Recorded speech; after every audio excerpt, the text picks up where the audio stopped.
Very good morning, class 11th Commerce. As you know that we have started chapter number 2 of business studies, that is forms of business organization, and we have already discussed the first form of business organization, that is sole proprietor. Now today we are going to discuss about the second form of business organization, that is joint Hindu family business. What is joint Hindu family business? This form of the business organization is found only in India. Why in India? Because आपने देखा है कि joint families और joint Hindu families India में ही होती हैं.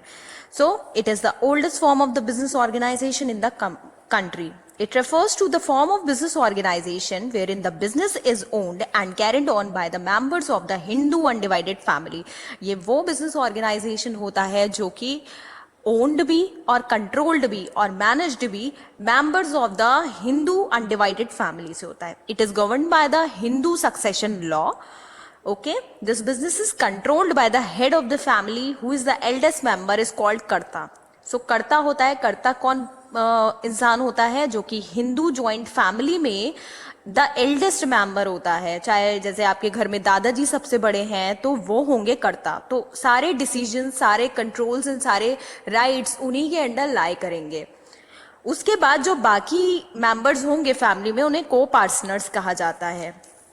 अब इनके फीचर्स के बारे में बात करते हैं. हाँ, हिंदू अनडिवाइडेड फैमिली बिजनेस के लिए दो बहुत इंपॉर्टेंट फैक्टर्स होते हैं. अगर ये दोनों मतलब लाई नहीं करेंगे तो आप ये समझ लेना कि वो जॉइंट हिंदू फैमिली बिजनेस में नहीं आएगा. नंबर 1 होता है कि there must be at least 2 male members, या 2 मेल मेंबर्स होने ही होने चाहिए. मतलब 2 भाई हो गए, है ना, मिनिमम. और second one is ancestral property होनी चाहिए. एंसेस्ट्रल मतलब कि दादा परदादाओं की कोई जमीन जायदाद या कोई बिजनेस होना चाहिए. ठीक है, मेन तो जायदाद के ऊपर होता है एंसेस्ट्रल प्रॉपर्टी. तो ये जो दो कंडीशंस हैं, अगर ये दोनों कंप्लीट हो रही हैं तभी आपकी हिंदू अनडिवाइडेड फैमिली या फिर जॉइंट हिंदू फैमिली बिजनेस के अंडर लाई करेगा. अब बात आती है इनके फीचर्स की. फॉर्मेशन कैसे होता है? मैंने आपको बताया कि एटलीस्ट 2 मेंबर्स होने चाहिए फैमिली के और एंसेस्ट्रल प्रॉपर्टी होनी चाहिए. ठीक है, आप नॉर्मली इसको फॉर्म कर सकते हो अगर ये कंडीशन आपकी पूरी हो रही है, फुलफिल हो रही है. Next one is liability. कर्ता सब कुछ होल्ड करता है इसमें. तो कर्ता की जो लायबिलिटी होती है वो अनलिमिटेड होती है. अनलिमिटेड लायबिलिटी का मतलब क्या होता है कि जितना भी डिसीजंस हैं जब कर्ता के अंडर में आ रहा है तो कर्ता की ही लायबिलिटी बनती है कि अगर कितना भी लॉस आ रहा है तो वो सारा कर्ता को अकेले बियर करना पड़ेगा. और बाकी जो को पार्टनर्स होते हैं, जो other members of the family business होते हैं, उनकी उतनी लायबिलिटी होती है जितना उनका वहां पे शेयर बन रहा होता है. Next one is control. I told you कि कंट्रोल सारा का सारा कर्ता के पास होता है. Next one is continuity. Continuity क्या? कर्ता की डेथ हो जाने के बाद, कर्ता की तबीयत खराब हो गई तो उसके बाद भी ये बिजनेस चलता रहता है. जैसे दादाजी की डेथ हो गई तो दादाजी के बाद उनके घर का उनका जो बड़ा बेटा होगा या उनके बाद जो eldest member of the family होगा वो बन जाएगा कर्ता और वो वही राइट्स एंजॉय करेगा जो पहले दादाजी करते थे. तो बिजनेस इसमें चलता ही रहेगा. Next is minor member. Yes, minor member can become the member in this kind of business. Minor कौन होते हैं? जो 18 ईयर्स से कम होते हैं.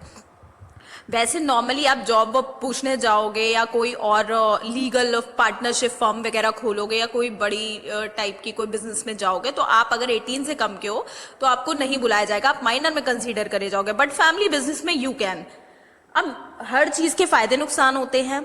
इस फॉर्म ऑफ बिजनेस ऑर्गेनाइजेशन के भी कुछ फायदे होते हैं. Number 1 is effective control. Effective control क्यों होता है? कि karta is the absolute decision making power उसके पास होती है. It avoids conflict among members as no one can interfere with his right to decide. क्या होता है कि कर्ता एब्सोल्यूट डिसीजन मेकर होता है, कोई उसके आगे बोल नहीं सकता है. तो एक इफेक्टिव कंट्रोल रहता है कि एक इंसान ने जो बोल दिया उसके हिसाब से वही कंट्रोल कर रहा है. अब 10 लोग कंट्रोल करते हैं तो वहां कंफ्यूजन एंड चेओस क्रिएट हो जाता है. Second one is continued business existence. कर्ता की डेथ के बाद भी ये बिजनेस चलता रहता है. Next one is limited liability of the members. कर्ता की लायबिलिटी अनलिमिटेड होती है बट बाकी जो मेंबर्स होते हैं इस फॉर्म ऑफ बिजनेस ऑर्गेनाइजेशन में उनकी जो लायबिलिटी होती है वो इतनी लिमिट होती है जितना उनका शेयर बन रहा होता है प्रॉफिट में. Last one is increase loyalty and cooperation. Obvious सी बात है, फैमिली मेंबर्स आपस में काम कर रहे हैं, भाई बहन सब मिलके काम कर रहे हैं तो लॉयल्टी और कोऑपरेशन की फीलिंग बहुत रहती है लोगों के बीच में. क्योंकि ये रहता है कि हाँ ये मेरा भाई है, ये हमारा अपना बिजनेस है, तो एक सेंस ऑफ मोटिवेशन, लॉयल्टी और कोऑपरेशन रहता ही रहता है। अब इसके कुछ नुकसान भी है, डीमेरिट्स बोल लो, लिमिटेशंस बोल लो। लिमिटेशंस क्या है? Limited resources. एक फैमिली में 10 लोग हैं, 10 लोग कर रहे हैं बिजनेस को एंसेस्ट्रल प्रॉपर्टी पे, वो अपने बिजनेस को उस एक्सटेंट से नहीं बढ़ा सकते जैसे टाटा, रिलायंस, ये सारे इतने बड़े बड़े लेवल पे अपने बिजनेस को नहीं बढ़ा सकते। उन्हें घर के बाहर के लोगों को ऐड करना ही पड़ेगा, या फिर अपनी कंपनी को बड़े स्तर पे ले जाने के लिए, अपनी इस फॉर्म ऑफ बिजनेस ऑर्गेनाइजेशन को बड़े स्तर पे ले जाने के लिए बहुत सारा रिसोर्सेज, और इस फॉर्म ऑफ ऑर्गेनाइजेशन में ये चीज पॉसिबल नहीं है, क्योंकि घर के लोग ही सब अपनी तरफ से पैसा निकाल रहे हैं, कैपिटल लगा रहे हैं और अपनी तरफ से मेहनत कर रहे हैं। Next one is unlimited liability of कर्ता।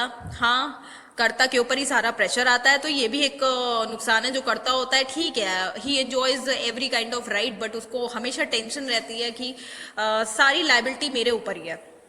Next one is dominance of कर्ता।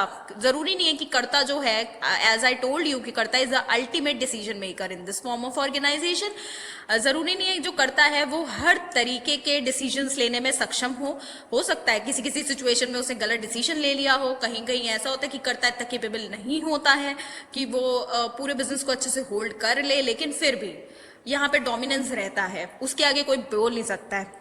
Last one is limited managerial skill. As I told you, management की कुछ स्किल्स होती हैं कि कोई प्लानिंग में अच्छा होता है, कोई मार्केटिंग में अच्छा होता है, कोई सेल्स में अच्छा होता है, ठीक है, और कोई फाइनेंसिंग में अच्छा होता है। ये सारी कैपेबिलिटीज जरूरी नहीं है कि एक इंसान में, और ये सारी कैपेबिलिटीज जरूरी नहीं है कि जो एक घर में सभी मेंबर्स में कोई कोई कैपेबिलिटी हो सकता है कि घर में 4 लोग हैं, 4 लोग इस तरीके का बिजनेस कर रहे हैं, 2 जने उनमें से मार्केटिंग में अच्छे हैं और 2 जने उनमें से फाइनेंसिंग में अच्छे हैं, बाकी की प्लानिंग हो गई, एग्जीक्यूशन हो गया, ये सारी चीजें, ऑर्गेनाइजेशन स्किल्स हो गई, ये सब चीजें तो रह गई ना, तो लिमिटेड मैनेजरियल स्किल रहती है।